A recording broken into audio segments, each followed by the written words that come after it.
श्री राजाराम उच्च माध्यमिक विद्यालय सांचौर के YouTube चैनल पर आप सभी का स्वागत है। आज अपन 10th क्लास का एक विशेष प्रकार के टॉपिक को लेकर आपके बीच उपस्थित हो रहे हैं, जो है डाइजेस्टिव सिस्टम।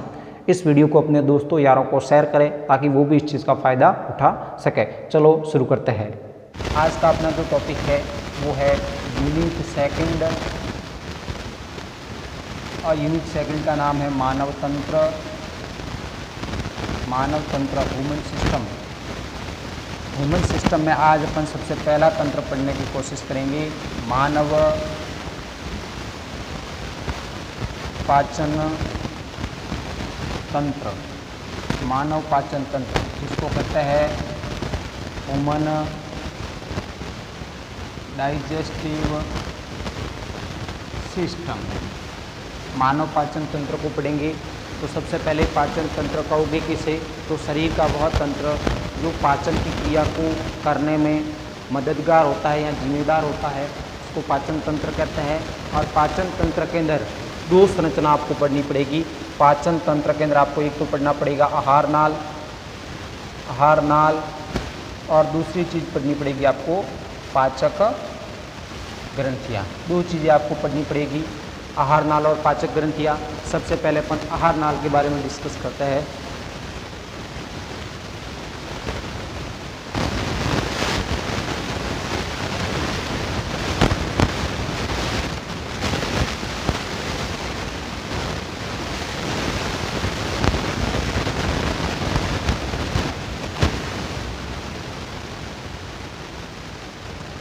यस, पाचन तंत्र को पढ़ेंगे। पाचन तंत्र में आपको ध्यान रखना पड़ेगा एक तो आहार नाल के बारे में। आहार नाल जिसको इंग्लिश में कहते हैं एलिमेंट्री कैनाल, आहार नाल। ये जो आहार नाल होती है, यह आहार नाल जिसको पोषण नाल भी कहते हैं, जो भोजन के अंदर विशेष रूप से अपना योगदान देती है पाचन की क्रिया के अंदर। इसके अंदर आहार नाल के अंदर टोटल आपको कितने भाग याद रखने हैं, तो सबसे पहले ये कहाँ से स्टार्ट होती है, तो मुख से स्टार्ट होती है। और मुख का खुला हुआ भाग क्या कहलाता है, तो मुख गुहिका। मुख का खुला हुआ भाग क्या कहलाता है, मुख गुहिका। दूसरा पार्ट क्या होता है, मुख के बाद क्या आएगा, तो ग्रस्तनी आएगा। तीसरा पार्ट आएगा यहाँ पे ग्रसिका। आएगा आमाशय। पांचवा आएगा छोटी आंत,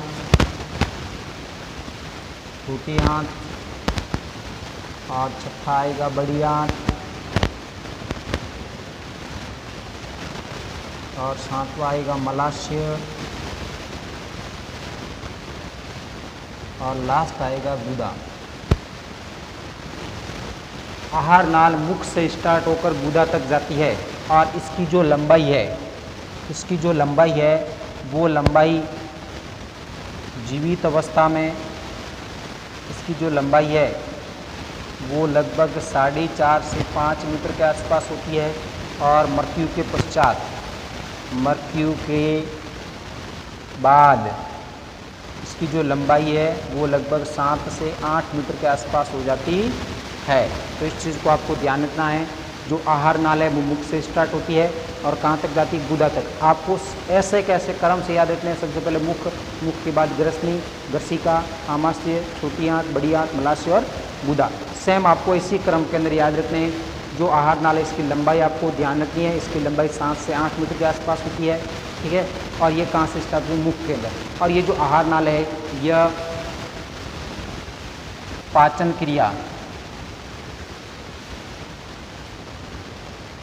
क्रिया को संपन्न करती है। आहार नाल के अंदर क्या होता है, पाचन की क्रिया होती है, साथ साथ में भोजन को आगे से आगे धकेला जाता है। तो ये पाचन के आहार नाल आ जाएगा। साथ साथ में आपको पाचन तंत्र के अंदर ध्यान रखना है पाचक ग्रंथियाँ जो भोजन को पचाने के अंदर जिम्मेदार होती है। तो इसके अंदर सबसे पहले मुख के अंदर होती है ग्रंथियाँ, जिसको लार ग्रंथियाँ कहते हैं, लार ग्रंथियाँ। और ये जो लार ग्रंथियाँ ये 3 प्रकार की है। एक होती है अधोजंब, होती है अधोजीवा और एक होती है कर्णपूर्व लार ग्रंथियाँ। ये जो लार ग्रंथियाँ हैं, यह लार ग्रंथियाँ 3 प्रकार की है, अधोजम, अधोजीवा और कर्णपूर्व। तीनों को अपन पोस्टर के अंदर देखेंगे कि ये कहाँ होती है, ये कहाँ होती है और ये कहाँ होती है। तीनों का काम एक ही है, लार का स्त्रवण। लार का जो सीक्रेशन होता है, secretion of saliva, secretion of saliva, वो किसके द्वारा होता है? तो लार ग्रंथियों के द्वारा। लार क्या है? तो लार भाई, ये जो लार है, इस लार के द्वारा भोजन का क्या होता है? पाचन होता है। कौन से भोजन का होता है? कार्बोहाइड्रेट का जो पाचन होता है वो लार के द्वारा एक एंजाइम आता है जिसका नाम है टाइलिन, इसके द्वारा होता है। अभी अपन देखेंगे। तो ये लार ग्रंथियाँ हैं। उसके बाद फिर अपन एक एक करके इस चीज़ को देखते हैं। आपको मानव पाचन तंत्र के अंदर इतनी चीज़ें ध्यान रखनी है। मुख, ग्रसनी, गर्शिका, आमाशय, छोटी आंत, बड़ी आंत, मूलाशय, गुदा। ठीक है। आपको यदि कभी भी पूछ लिया जाए कि पाचन के अंदर कौन कौन से काम में आता है, एक प्रश्न आप लिख लो, प्रश्न लिखो, मानव पाचन तंत्र के विभिन्न अंगों के नाम लिखिए। अब आपको क्रम से नाम लिखना है। मुख, ग्रसनी, गर्शिका, आमाशय, छोटी आंत, बड़ी आंत, मूलाशय, गुदा। एक प्रश्न आपका। लार ग्रंथियाँ 3 प्रकार की है, अधोजम, अधोजीवा और कर्णपूर्व। दूसरी जो पाचक ग्रंथि आएगी वो आएगी यकृत। यकृत भी पाचन में बहुत बड़ी भूमिका अदा करती है, जिसको लीवर कहते हैं और अपने भारत की भाषा में उसको कलेजा कहते हैं। कलेजा जो है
अंतस्रावी ग्रंथियों का अग्नाशय जो है ये एक मिश्रित ग्रंथि है और यह हार्मोन और एंजाइम दोनों का सिक्रेशन करती है, इसलिए ये कैसी ग्रंथि हो जाएगी?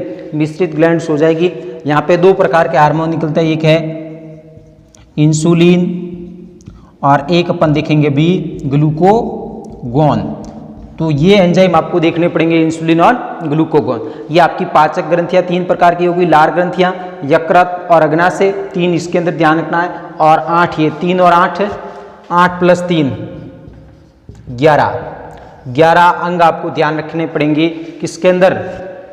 मानव पाचन तंत्र के अंदर। अब अपन एक एक चीज को लेते हैं। सबसे पहले अपन स्टार्ट करेंगे मुख से और विभिन्न प्रकार के भागों को अपन देखने की कोशिश करता है। ये वीडियो आज का बहुत इंपॉर्टेंट होने वाला है, इसलिए मैं बार बार कह रहा हूँ इस वीडियो को जल्दी से शेयर कर दीजिए, जल्दी से अपने दोस्तों यारों को शेयर करिए। मैं नहीं कह रहा हूँ कि आप अपनी स्कूल के बच्चों को शेयर करें, आपके साथी जो भी है स्कूल के अंदर, ठीक है, हो सकता है मेरे को कोई गवर्नमेंट का बच्चा दिख रहा है, ऐसे भी हो सकता है मेरे को कोई इंग्लिश मीडियम का बच्चा दिख रहा है। जो भी बच्चे दिख रहे हैं इस वीडियो को जल्दी से शेयर कर दीजिए ताकि वो भी इस चीज़ को समझ सके, पढ़ सके।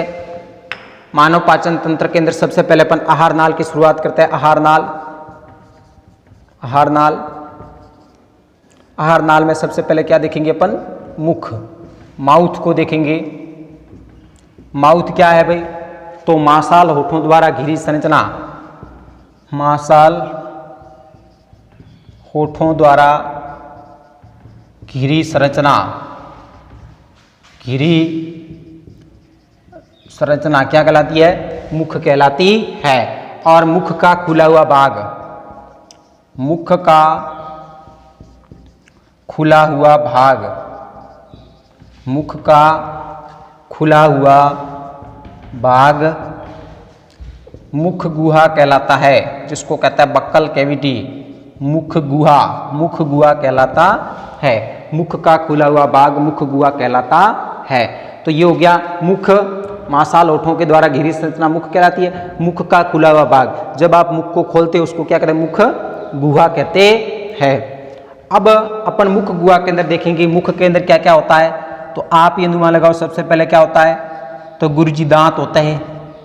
मुख के अंदर क्या होता है? दांत। अरे होते हैं नहीं होते मुख में दांत? बिल्कुल, क्या होता है? दांत। और क्या होता है बोलो? बिल्कुल करेक्ट, क्या होती है? जीवा होती है, जीभ होती है। उसके अलावा और क्या होती है जो पाचन के अंदर जिम्मेदार होती है? तो वो है लार ग्रंथियां।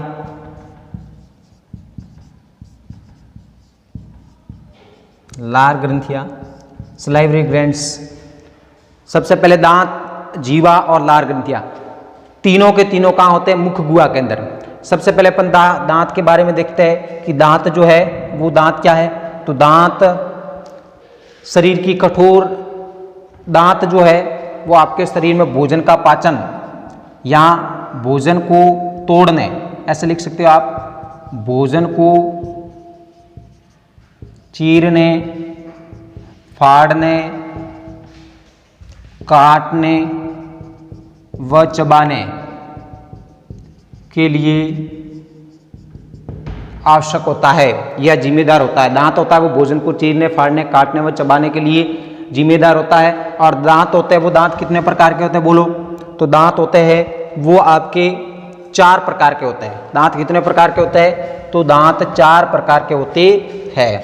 यदि आपने पढ़ा है तो दांत कितने प्रकार के हैं? 4। सबसे पहले लिखो कृंतक, दूसरा लिखो रदनक, तीसरा लिखो अग्रचवर्णक और चौथा लिखो चवर्णक। 4 प्रकार के दांत है, कृंतक, रदनक, अग्रचवर्णक और चवर्णक।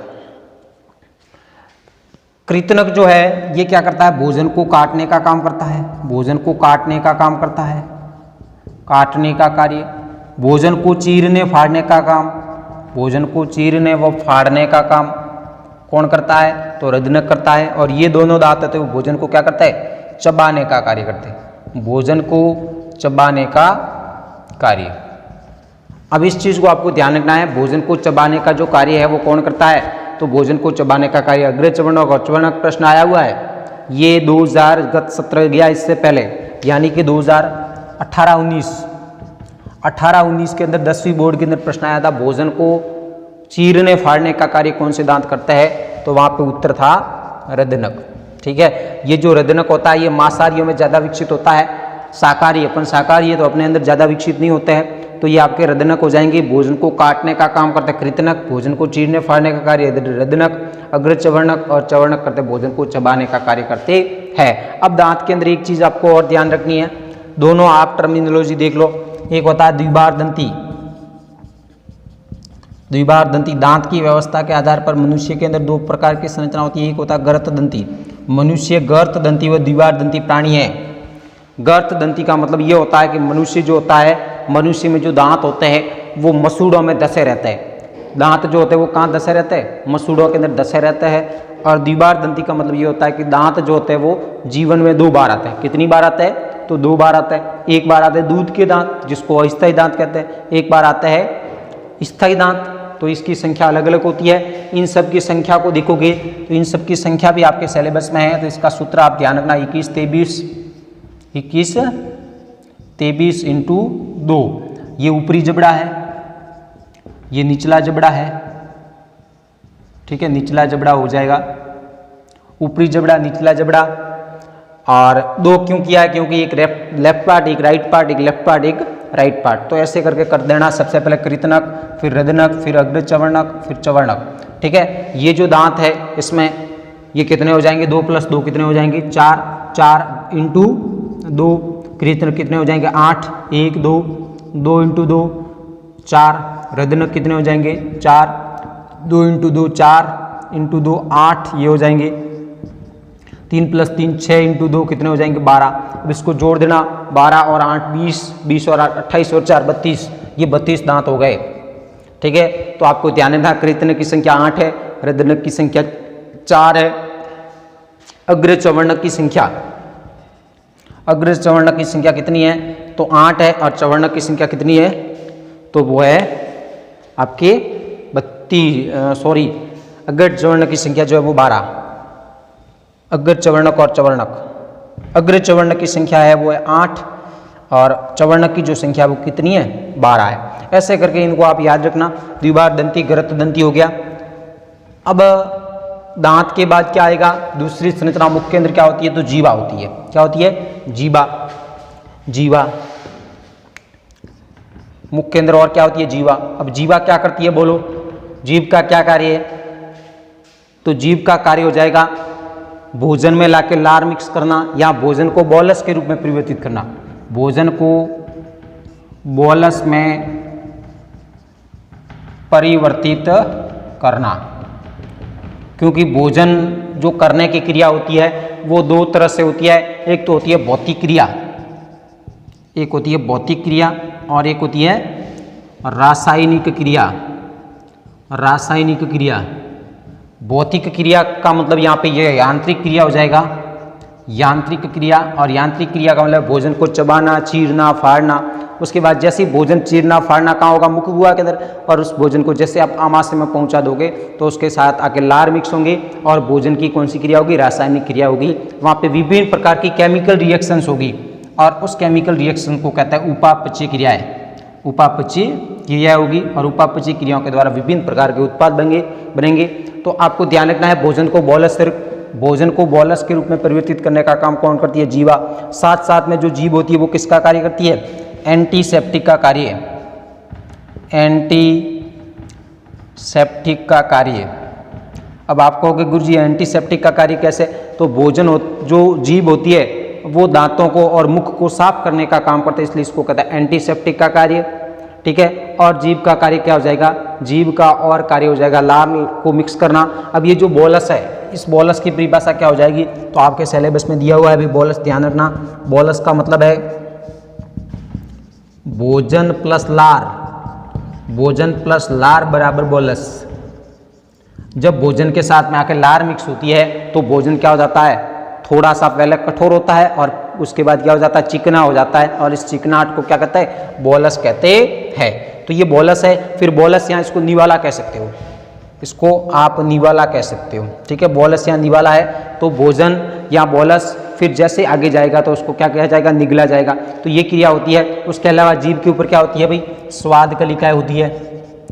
स्वाद कलिकाएं होती है जो भोजन में स्वाद का ज्ञान करवाती है। किसका ज्ञान करवाती है? स्वाद का ज्ञान करवाती है, जिसमें आप मीठा ले सकते हो, नमकीन ले सकते हो, कड़वा ले सकते हो, खट्टा ले सकते हो। सभी जो स्वाद होता है उसका पता लगाने के लिए जीभ के ऊपर क्या होती है? स्वाद कलिकाएं होती है। और आपको जीभ के अंदर एक चीज़ ध्यान रखनी है, जीभ जो होती है वो आगे से क्या होती है? तो आगे से स्वतंत्र होती है और पीछे की ओर एक संरचना होती है। जीवा आगे से स्वतंत्र लेकिन पीछे से एक संरचना से जुड़ी रहती है जिसको कहते हैं जीवा फ्रेनुलम, या आप इसको कह सकते हो फ्रेनुलम लिंगुअल। ठीक है, ये शब्द आपको ध्यान रखना है। जीभ जो होती है वो आगे से क्या होती है? स्वतंत्र, उसको कैसे भी आप घुमा सकते हो, लेकिन पीछे से किससे जुड़ी हुई है? तो जीवा फ्रेनुलम या फ्रेनुलम लिंगुअल से जुड़ी हुई है। ठीक है, यहाँ पे एक अस्थि भी होती है, वो आप आगे 12वीं क्लास के अंदर डिस्कस करोगे, यहाँ सिलेबस में है नहीं तो बताने का कोई औचित्य नहीं है भाई। ठीक है, जीवा जो होती है वो आगे से स्वतंत्र, पीछे से जीवा फ्रेनुलम से जुड़ी रहती है। ठीक है, एंटीसेप्टिक का कार्य करती है, भोजन को बोलस में परिवर्तित करती है। बोलस क्या है? तो लार प्लस भोजन बराबर बोलस। और जीभ के ऊपर क्या पाई जाती है? स्वाद कलिकाएं पाई जाती है। तो ये अपन ने देख लिया मुख गुहा के बारे में। किसके बारे में? मुख गुहा के अंदर क्या क्या होता है, तो इस चीज़ों को आपको ध्यान रखना है। उसके अलावा और क्या होती है, तो लार ग्रंथियाँ होती है, लार ग्रंथियाँ होती है। अब लार ग्रंथियों को हल्का देख लो, लार ग्रंथियाँ, लार ग्रंथियाँ कितने प्रकार की है, तो 3 प्रकार की है। 3 प्रकार के लार ग्रंथियाँ बस ध्यान रखना। एक है अधोजंब, अधोजंब, अधोजीवा, और एक होती है कर्ण पूर्व। तीनों अस्थियों के बारे में किताब के अंदर तीनों ग्रंथियों के बारे में दिया हुआ है, अधोजंब, अधोजीवा और कर्ण पूर्व। एक होती है जीभ के नीचे, एक होती है जीभ के साइड में, एक होती है जीभ के नीचे अधोजीवा, जीभ के नीचे, ठीक है, एक होती है जीभ के साइड में, और एक होती है कान के पहले, कर्ण पूर्व, जिसको पैराटाइड ग्रंथि कहते हैं। और इस लार ग्रंथियों से किसका सीक्रेशन होता है, तो लार का स्राव होता है। और लार किसका पाचन करती है, तो लार आपको ध्यान रखना है, लार स्टार्च का पाचन करती है। किसका पाचन करती है, स्टार्च। और स्टार्च एक क्या है, तो स्टार्च एक कार्बोहाइड्रेट है। यानी कि मैं यहाँ पे ये कह सकता हूँ, आपके शरीर में जो कार्बोहाइड्रेट का पाचन है वो कहाँ पे होता है, तो मुख गुहा के अंदर। कहाँ पे होता है, मुख गुहा के अंदर। मुख गुहा में किसका पाचन होता है, तो मुख गुहा में स्टार्च का पाचन होता है या कार्बोहाइड्रेट का पाचन होता है। और पाचन के लिए कौन सा एंजाइम आता है, तो यहाँ पे एंजाइम आता है, उस एंजाइम का नाम क्या है, लार ग्रंथियों से आता है, उसका नाम है टाइलिन, टाइलिन। और एक और साथ में आता है लाइसोजाइम एंजाइम। 2 एंजाइम आता है, लाइसोजाइम एंजाइम और एक आता है टाइलिन एंजाइम। ये जो टाइलिन एंजाइम है, ये टाइलिन एंजाइम क्या करता है, टाइलिन एंजाइम जो है यह भोजन में उपस्थित स्टार्च को अपघटित करने का काम करता है। लगभग स्टार्च का 75% पाचन कहाँ हो जाता है, मुख गुहा में हो जाता है। इसलिए आपको ध्यान रखना है, स्टार्च का पाचन कहाँ पे आरंभ होता है, तो मुख गुहा के अंदर। और पाचन के लिए जिम्मेदार एंजाइम कौन सा है, तो टाइलिन, ठीक है। लाइसोजाइम एंजाइम क्या करता है, जो भोजन के साथ में सूक्ष्म जीव चले गए जो आपके शरीर के लिए हानिकारक है, उसको मारने का काम कौन करेगा, लाइसोजाइम एंजाइम, ठीक है। तो ये तीनों ग्रंथियां हैं जो लार का सीक्रेशन करती है। लार क्या है, तो लार एक प्रकार का स्राव है जिसके अंदर टाइलिन और लाइसोजाइम एंजाइम होता है। और लाइसोजाइम एंजाइम स्टार्च का पाचन करता है, और लगभग 75% स्टार्च का पाचन कहाँ हो जाता है, मुख गुहा के अंदर हो जाता है। उसके बाद अब देखो, मुख गुहा के बाद दूसरा पार्ट हो जाएगा ग्रसनी। दूसरा पार्ट कौन सा हो जाएगा, ग्रसनी।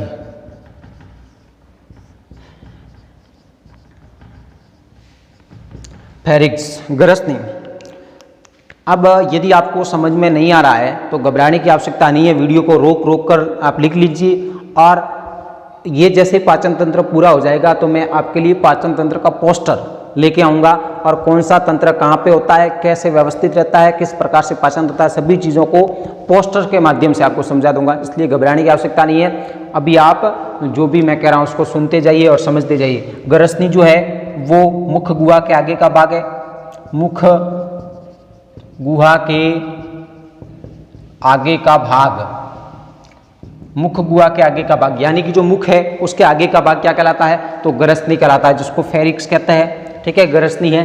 और ग्रसनी के अंदर आपको ध्यान रखना है, ये जो ग्रसनी है ये ग्रसनी 3 प्रकार की होती है। ग्रसनी 3 प्रकार की है। तो सबसे पहले एक होती है कंठ ग्रसनी, ये श्वसन के अंदर आप पढ़ोगे, श्वसन के अंदर पढ़ोगे। ग्रसनी 3 प्रकार की है, कंठ ग्रसनी, एक है नासा ग्रसनी, नासा ग्रसनी, और एक है मुख ग्रसनी, मुख ग्रसनी। ग्रसनी 3 छिद्रों के अंदर खुलती है, ऊपर की ओर नासा ग्रसनी, ठीक है, नीचे की ओर कंठ ग्रसनी, और सेंटर के अंदर बीच के अंदर मुख ग्रसनी के अंदर खुलती है, ठीक है। तो ग्रसनी बहुत इंपॉर्टेंट है। और ग्रसनी जो है यह श्वसन प्लस पाचन, श्वसन प्लस पाचन, क्या लिखा मैंने, श्वसन प्लस पाचन, दोनों के अंदर, श्वसन क्रिया के अंदर भी भूमिका निभाता है ग्रसनी, और पाचन के अंदर भी भूमिका निभाता है। इसलिए श्वसन और पाचन दोनों के अंदर काम आने वाला कौन सा भाग है, तो ग्रसनी है। ग्रसनी 3 प्रकार की हो जाएगी। श्वसन तंत्र के अंदर आप पढ़ोगे कंठ ग्रसनी, नासा ग्रसनी और मुख ग्रसनी, तीनों ग्रसनियों को आप पढ़ोगे, ठीक है। ग्रसनी के अंदर यदि आप इसको देखोगे तो इसके अंदर कुछ इस प्रकार से संरचना आपको देखने को मिलेगी।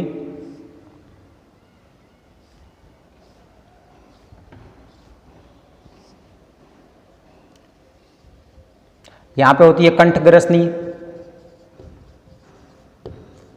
यहाँ पे होती है मुख ग्रसनी और यहाँ पे होती है नासा ग्रसनी। ये ऊपर वाला नाक वाला पार्ट है, ये मुख वाला पार्ट है, ये किसका पार्ट है, कंठ का पार्ट है। तो 3 प्रकार की ग्रसनियाँ हो जाएगी। और ग्रसनी आगे चलकर 2 नलियों के अंदर विभक्त होती है, एक ये वाली और एक ये वाली, एक ये और एक ये। इस वाली को कहते हैं श्वास नली, श्वास नली, जिसको अपनी भाषा इंग्लिश की भाषा में ट्रैकिया कहते हैं, ठीक है। और ये वाली जो नली है इसको कहते हैं आहार नली, आहार नाल, या इसको कहते हैं गर्सिका, गर्सिका कहते हैं। या आप ग्रास नाल कह सकते हो, या आप ग्रास नली कह सकते हो, या इसको इंग्लिश में कहते हैं इसोफेगस, ठीक है। तो ये आपके हो जाएगा आहार नाल या गर्सिका। तो ये वाला भाग क्या कहलाता है, ग्रसनी कहलाता है। ग्रसनी के 3 पार्ट हो गए। ये क्या करता है, श्वसन और पाचन दोनों की क्रिया को काम करने का काम करता है ये।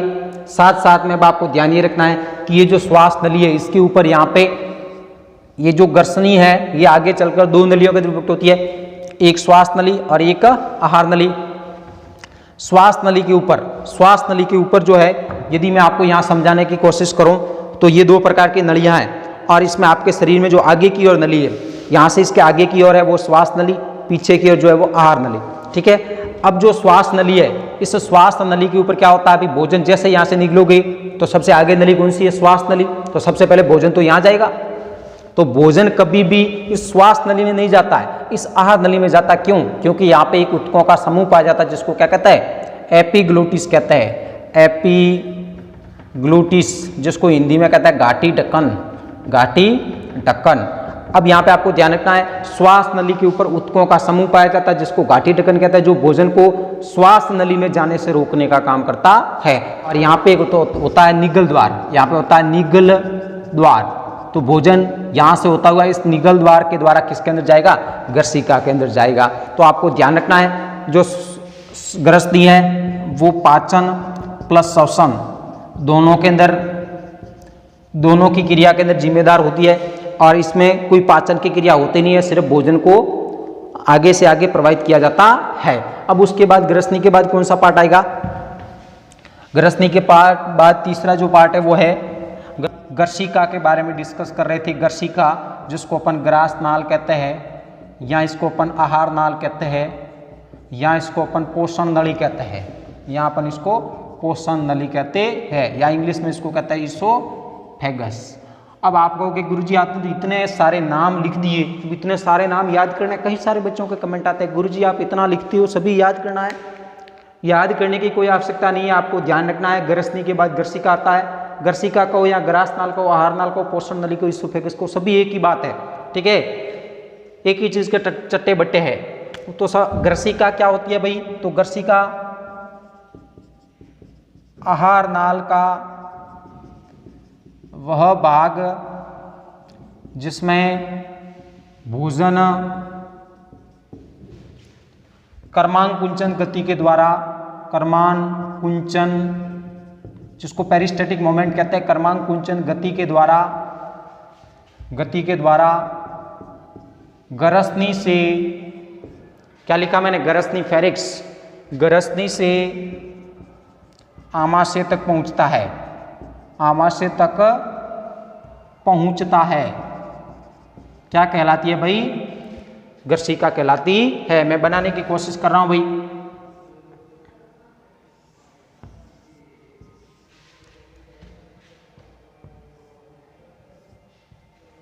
ये मैंने संरचना बनाई है, इसको कहता है गर्सिका। क्या कहता है, गर्सिका। इसको गर्सिका कहते हैं। अब गर्सिका क्या करेगी भी, ऊपर क्या है, यहाँ पे मैंने बनाई थी आपके ग्रसनी, ग्रसनी के ऊपर क्या था, मुख गुहा, ठीक है। तो भोजन को ग्रसनी यानी कि मुख गुहा से आमाशय, ये क्या है, आमाशय, भोजन को मुख गुहा से आमाशय तक पहुंचाने के लिए एक लंबी सी नली होती है, उसको क्या कहते हैं, गर्सिका कहते हैं। मैं इसको समझाने की आपको कोशिश कर रहा हूं। आपके शरीर में 2 नलियां ऐसे हैं, ठीक है। सबसे ऊपर कौन सी नली है, इसमें यदि आप शरीर के हिसाब से देखोगे तो इस रूप से व्यवस्थित होती है। आगे की ओर होती है श्वास नली और पीछे की ओर होती है आहार नली।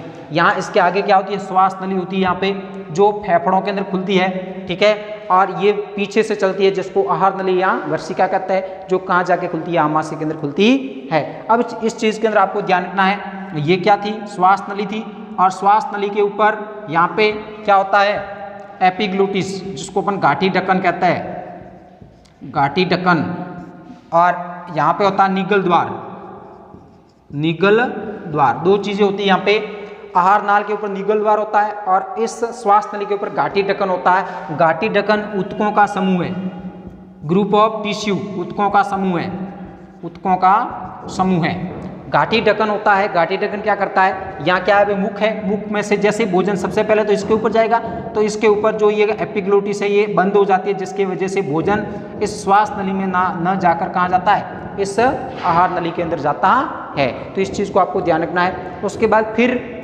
गर्सिका, और गर्सिका के अंदर आपको ध्यान रखना है, एक ऐसी नली जो फेफड़ों को बेधकर उदरीय गुहा में प्रवेश करती है, वक्ष गुहा से उदरीय गुहा में, इसके नीचे का जो भाग होता है वो उदरीय गुहा होती है, उदरीय गुहा, जिसको उदरीय गुहा कहते हैं, ऊपरी होती है उसको वक्षीय गुहा कहते हैं।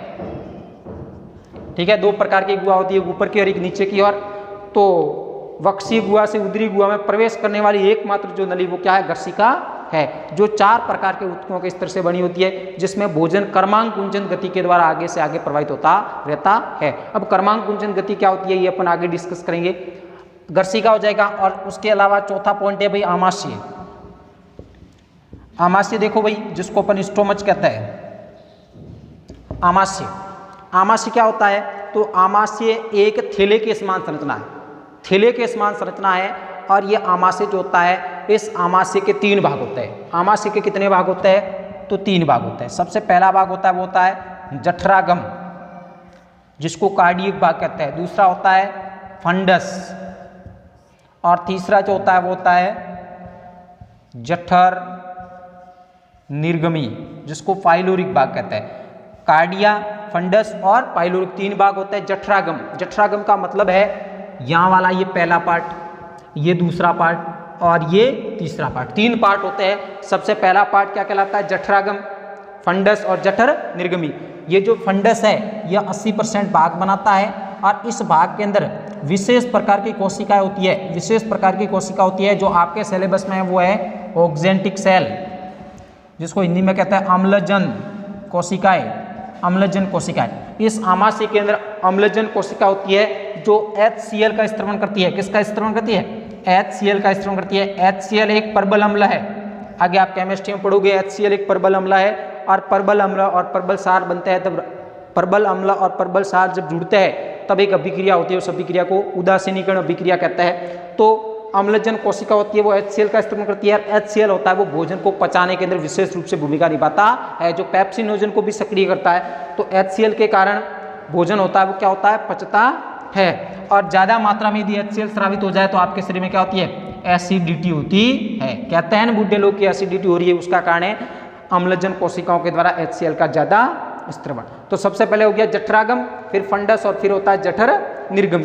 और आपको 2 चीजें ध्यान रखनी है यहाँ पे, जठरागम अवरोधिनी, और दूसरा जो भाग होता है वो होता है जठर निर्गमी अवरोधिनी, जठर निर्गमी अवरोधिनी। एक होती है वो जठरागम के इस पार्ट पर होती है, एक होती है यहाँ पर जठरागम का स्टार्टिंग पार्ट, और जठर निर्गमी का एंडिंग भाग यहाँ पे होती है। ये क्या करती है, भोजन को आमाशय से गर्सिका में वापस जाने से रोकती है। तो ये क्या करेगी, छोटी आंत से भोजन को आमाशय में वापस आने से रोकने का काम 2 प्रकार की अवरोधिनियाँ करती है, इसको आप ध्यान रखना। उसके बाद आएगा बड़ी आंत, बड़ी आंत, और बड़ी आंत के अंदर 3 भाग आप पढ़ोगे। ग्रहणी, सबसे पहले ग्रहणी पढ़ोगे, फिर पढ़ोगे अग्र क्षुद्रांत्र, आगे वाला क्षुद्रांत्र, और फिर पढ़ोगे क्षुद्रांत्र। ठीक है, तो ये भोजन का ग्रहणी में क्या हो जाएगा, भोजन का अधिकांश पाचन। प्रश्न आता है भोजन का अधिकांश पाचन कहाँ होता है, तो छोटी आंत या ग्रहणी, क्योंकि छोटी आंत का भाग ही ग्रहणी है। फिर अग्र क्षुद्रांत्र, और क्षुद्रांत्र में क्या होता है, भोजन का अवशोषण होता है। ये भाग अपन देखेंगे। उसके बाद फिर छठा भाग आएगा आपके बड़ी आंत, बड़ी आंत के भी अपन कुछ भागों को देखेंगे। फिर आएगा मलाशय, ये बड़ी आंत का ही भाग है। तो ये सभी भागों को अपन देखेंगे। ठीक है, आगे वाले वीडियो के अंदर मैं आपको पोस्टर के माध्यम से पढ़ाऊंगा। ठीक है, पोस्टर के अंदर एक एक भाग को बताऊंगा कि ये भाग यहाँ पे होता है, क्या कार्य करता है। तो ये वीडियो आप बेसिक वीडियो था, इस चीज़ को आप सही से देख लीजिए और अपनी कॉपी में लिख लीजिए और बार बार पढ़िए ताकि ये चीज़ आपको आसानी से समझ में आ जाए। होमवर्क के अंदर एक आध प्रश्न लिख लीजिए। होमवर्क के अंदर सबसे पहले लिखिए पाचन तंत्र के विभिन्न अंगों के नाम लिखिए। पाचन तंत्र के विभिन्न अंगों के नाम लिखिए। आपको लिखना है पाचन तंत्र के विभिन्न अंगों के नाम। पहला प्रश्न हो गया। दूसरा प्रश्न लिखो। दूसरा प्रश्न लिखो भाई। दूसरा प्रश्न यहां से हो जाएगा गर्शिका का कार्य बताइए। गर्शिका का कार्य आपको बताना है भोजन को क्रमांकन गति के द्वारा मुख से आमाशय तक पहुंचाना। फिर तीसरा पार्ट लिखो आमाशय के भागों के नाम लिखिए। आमाशय के भागों के नाम लिखिए। आमाशय के भागों के नाम आपको लिखने हैं, कितने भाग होते हैं सभी भागों को नाम लिखने हैं। फिर छोटी आंत के भागों के नाम लिखिए। छोटी आंत के भागों के नाम लिखिए। एक प्रश्न लिखो भोजन का अधिकांश पाचन, भोजन का जो मैक्सिमम डाइजेशन होता है, अधिकांश पाचन कहाँ पर संपन्न होता है। और एक प्रश्न लिखो भोजन का आंशिक पाचन कहाँ पर होता है। तो भोजन का आंशिक पाचन के लिए आप उत्तर लिख देना, नहीं बताया तो आमाशय। आमाशय में भोजन का आंशिक पाचन होता है और अधिकांश पाचन होता है वो कहाँ होता है, छोटी आंत के ग्रहणी पार्ट के अंदर। एक प्रश्न लिख लेना लार के द्वारा कौन सा एंजाइम स्रावित होता है। इतने सभी प्रश्नों को करके मेरे को वही स्टेप व्हाट्सएप कर देना और मैं आपको चेक कर लूँगा। आज के लिए इतना ही, खूब धन्यवाद।